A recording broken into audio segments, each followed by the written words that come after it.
श्री घनश्याम दास बिरला प्रख्यात उद्योगपति जी ने अपने पुत्र को एक पत्र लिखा था। आइए उस पत्र का अवलोकन करते हैं। हमारे सनातन धर्म में देवी देवताओं के वाहन बहुत सोच समझकर बनाए गए हैं। जहां भारी भरकम श्री गणेश जी का वाहन चूहा बनाया गया है, वहां श्री महालक्ष्मी जी के वाहन का उल्लू। वस्तुतः गणेश जी विवेक और ज्ञान के देवता हैं और हर व्यक्ति अपने विवेक और ज्ञान से असीमित इच्छाएं रखने वाले मन को चूहे की भांति दबाकर रखने में समर्थ होता है। इसी प्रकार लक्ष्मी जी का वाहन उल्लू इस बात का सूचक है कि लक्ष्मी प्राप्त करने के लिए हर प्रकार के उचित अनुचित जायज नाजायज काम करना पड़ता है। यदि लक्ष्मी प्राप्त हो जाए तो इतना घमंडी हो जाता है कि वो दिन के उजाले में भी उल्लू की तरह अच्छी बातों को नहीं देख पाता और भोग विलास में लिप्त होकर अहंकार से भर जाता है।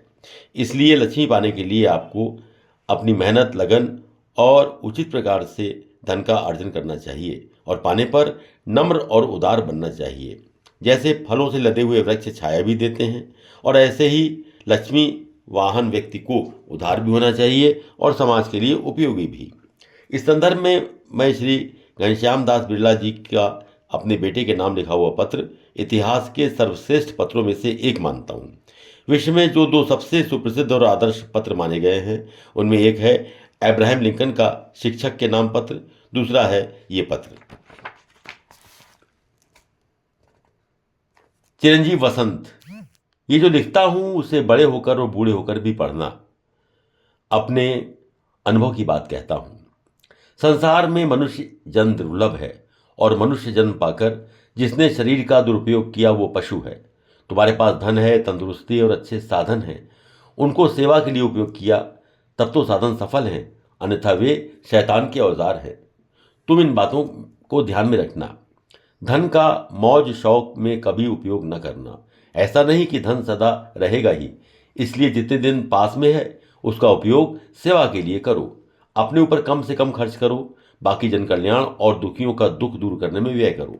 धन शक्ति है, इस शक्ति के नशे में किसी के साथ अन्याय हो जाना संभव है। इसका ध्यान रखो कि अपने धन के उपयोग से किसी पर अन्याय न हो। अपनी संतान के लिए ही यही उपदेश छोड़कर जाओ। यदि बच्चे मौज शौक ऐश आराम वाले होंगे तो पाप करेंगे और हमारे व्यापार को चौपट करेंगे।